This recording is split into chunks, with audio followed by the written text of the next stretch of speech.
السلام علیکم ناظرین، عورت کے غسل کا صحیح طریقہ کیا ہے؟ وہ کون سی چیزیں ہیں جو غسل کے وقت کرنی چاہیے ورنہ غسل نہیں ہوگا؟ ناظرین، آپ کو عورت کے غسل کے صحیح طریقے کے بارے میں بتائیں گے اور یہ بھی بتائیں گے کہ غسل کے کتنے فرض ہیں اور کن کن چیزوں کا خاص خیال رکھنا چاہیے۔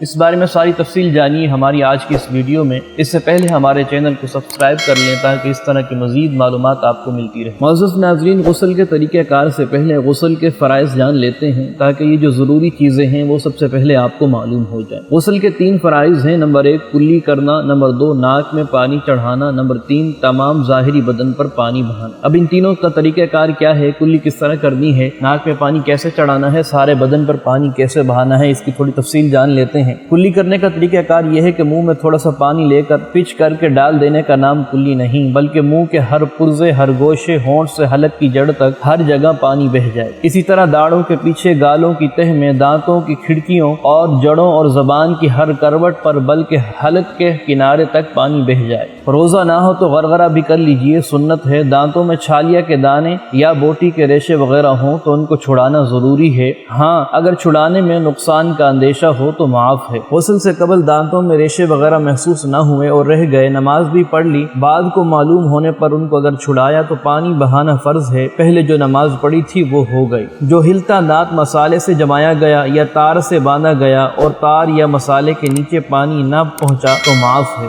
یہ کلی کرنے کا طریقہ تھا۔ اور دوسرا فرض جو ہے ناک میں پانی چڑھانا ہے، جس کی تفصیل جان لیتے ہیں۔ ناک میں پانی چڑھانے کا طریقہ کار یہ ہے کہ جلدی جلدی ناک کی نوک پر پانی لگا لینے سے کام نہیں چلے گا، بلکہ جہاں تک نرم جگہ ہے یعنی سخت ہڈی کے شروع ہونے تک دھلنا لازمی ہے۔ یہ یوں ہو سکے گا کہ پانی کو سونگھ کر اوپر کھینچیے۔ یہ خیال رکھیے کہ بال برابر بھی جگہ دھلنے سے نہ رہ جائے ورنہ غسل نہیں ہوگا۔ یہ خاص احتیاط ہے جو آپ نے غسل کے اندر کرنی ہے، جس کا بہت خیال رکھنا ہے کہ اگر بال برابر بھی جگہ رہ گئی تو آپ کا غسل نہیں ہوگا۔ اسی طرح ناک کے بالوں کا دھونا بھی فرض ہے۔ اور غسل کا تیسرا فرض تمام ظاہری بدن پر پانی کا بہانا، سر کے بالوں سے لے کر پاؤں کے تلووں تک جسم کے ہر پرزے اور ہر رونگٹے پر پانی کا بہانا ضروری ہے۔ جسم کی بعض جگہ ایسی ہیں کہ اگر احتیاط نہ کی جائے تو وہ سوکھی رہ جائیں گی، اور اگر کوئی جگہ بال کے برابر بھی جسم کے اندر سوکھی رہ گئی تو آپ کا غسل نہیں ہوگا۔ یہ وہ ساری چیزیں ہیں جس کا آپ نے خیال رکھنا ہے۔ معزز ناظرین، اب غسل کا طریقہ کار جان لیتے ہیں کہ غسل کس طریقے سے کرنا ہے اور نیت کیسے کرنی ہے۔ بغیر زبان ہلائے دل میں اس طرح نیت کیجئے کہ میں پاکی حاصل کرنے کے لیے غسل کرتی ہوں۔ پہلے دونوں ہاتھ پہنچوں تک 3 بار دھوئے، پھر سنجے کی جگہ دھوئے، خواہ نجاست ہو یا نہ۔ پھر جسم پر اگر کہیں نجاست ہو تو اس کو دور کیجئے اور پھر نماز سا وضو کیجئے۔ اگر پاؤں رکھنے کی جگہ پر پانی جمع ہے تو پاؤں نہ دھوئے، اور اگر سخت زمین ہے جیسا آج کل عموماً غسل خانوں کی ہوتی ہے یا چوکی وغیرہ پر غسل کر رہی ہے تو پاؤں بھی دھو لیجئے۔ پھر بدن پر تیل کی طرح پانی مل لیجئے، خصوصاً سردیوں میں اس دوران صابن بھی لگا سکتی ہے۔ پھر 3 بار سیدھے کندھے پر پانی بہائے، پھر 3 بار الٹے کندھے پر،